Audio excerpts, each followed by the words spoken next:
علیکم جی، آپ دیکھ رہے ہیں آپ کا وکیل یوٹیوب چینل۔ آپ ہمیں فیس بک انسٹاگرام پہ بھی فالو کرتے ہیں، یوٹیوب پر بھی فالو کرتے ہیں۔ ہم نے پہلے بھی جو نجائز قبضہ کے حوالے سے جو ڈی ایس سی کمیٹی کے حوالے سے ہم نے ویڈیوز اپلوڈ کی تھی، اور آج ہم آپ کو بتا رہے ہیں کہ جو گورنمنٹ آف پنجاب نے جو ایکٹ پاس کیا تھا، ownership of immovable property act 2025، جو کہ اب فعال ہو چکا ہے، اس کے تابع جو ہے ٹریبیونل قائم ہو چکے ہیں پورے پنجاب میں، اور انہوں نے کام کرنا شروع کر دیا ہے، اور لوگوں کو جو ہے وہ اپلیکیشنیں ان کی سبمٹ ہو رہی ہیں۔ لیکن یہاں تھوڑا سا خیال رکھنا ضروری ہے کہ جب بھی آپ ٹریبیونل کو اپلیکیشن دیں، اس کے ساتھ سب سے پہلے آپ نے فرد ملکیت لگانی ہے۔ فرد ملکیت لگانے کے بعد کھاتہ خطونی جو آپ نے جو فرد ملکیت میں مینشن ہے وہی آپ نے کھاتہ خطونی اور رقبہ کی تفصیل اپلیکیشن میں دینی ہے۔ اس کے بعد اگر آپ کے پاس کوئی ایسا فیصلہ موجود ہے جو کہ عدالتوں سے فیصلہ جات ہو چکے ہیں اور دیگر کسی جگہ پر اسٹے موجود نہیں ہے، تو وہ بھی اس کی حسب ضابطہ آپ نے نقل ساتھ اٹیچ کر کے آپ وہ اپلیکیشن آپ فائل کر سکتے ہیں۔ یہاں بہاول نگر میں یہ تھوڑا سا مسئلہ لوگوں کو درپیش ہوا ہے۔ ہم نے دیکھا ہے کل یہاں صلابت جاوید صاحب ایڈیشنل اینڈ سیشن جج بہاول نگر، جو کہ یہاں انہوں تعینات ہوئے ہیں، یہ جو ٹریبیونل کے جج ہیں، یہ پورے ڈسٹرکٹ کو ہیڈ کر رہے ہیں، تو یہ کل تقریباً کوئی 11-12 اپلیکیشنیں عدم پیروی خارج ہوئی ہیں۔ وہ اس وجہ سے ہوئی ہیں کہ لوگ اپلیکیشن لکھوانے کے بعد جو کہ عام جو لوگ ہیں ان سے لکھوا کے، عرضی نویسوں سے لکھوا کے فائل تو کر دیتے ہیں اصالتاً، لیکن پھر اس وقت جب بلائی ہوتی ہے یا آواز پڑتی ہے اس وقت وہ غیر حاضر ہو جاتے ہیں،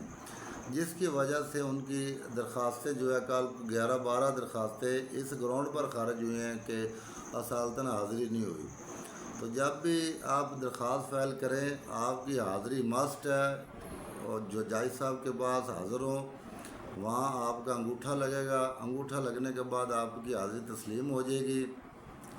چند پوائنٹس جو ہیں وہ جیسا پوچھیں گے آپ سے، آپ نے ان کا جواب دینا ہے۔ اگر بذریعہ کونسل اپلیکیشن دی ہے تو پھر تو آپ کے لیے بہت ایزی ہے، کیونکہ وہ آپ کا موقف جو ہے وہ آپ کا جو وکیل ہے، آپ کا جو کونسل ہے جو آپ نے جو ہائر کیا ہے، تو وہ آپ کا موقف بہتر طریقے سے جو ہے وہ دے سکتا ہے۔ اس کے لیے تو ایزی ہے۔ جو لوگ اصالتاً پیش ہو رہے ہیں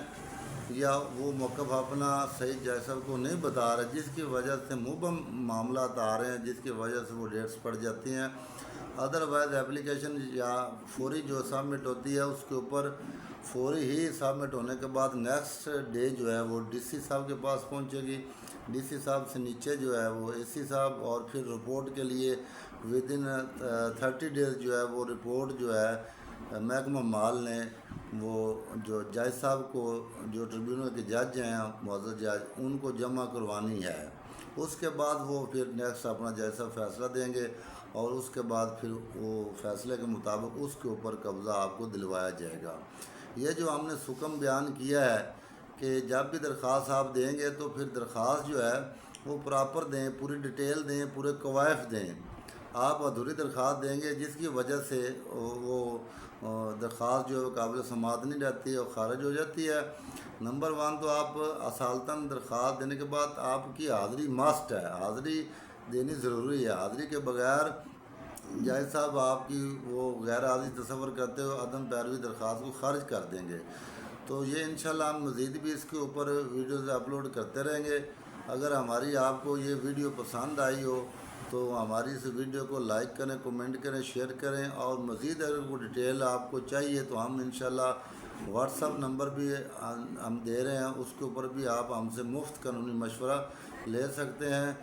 اور انشاءاللہ مزید اس کے اوپر جیسے جیسے ڈیولپمنٹ ہوتی رہے گی ہم آپ کو قانون کے حوالے سے اس کے لیے اویئرنیس دیتے رہیں گے۔ Thank you very much.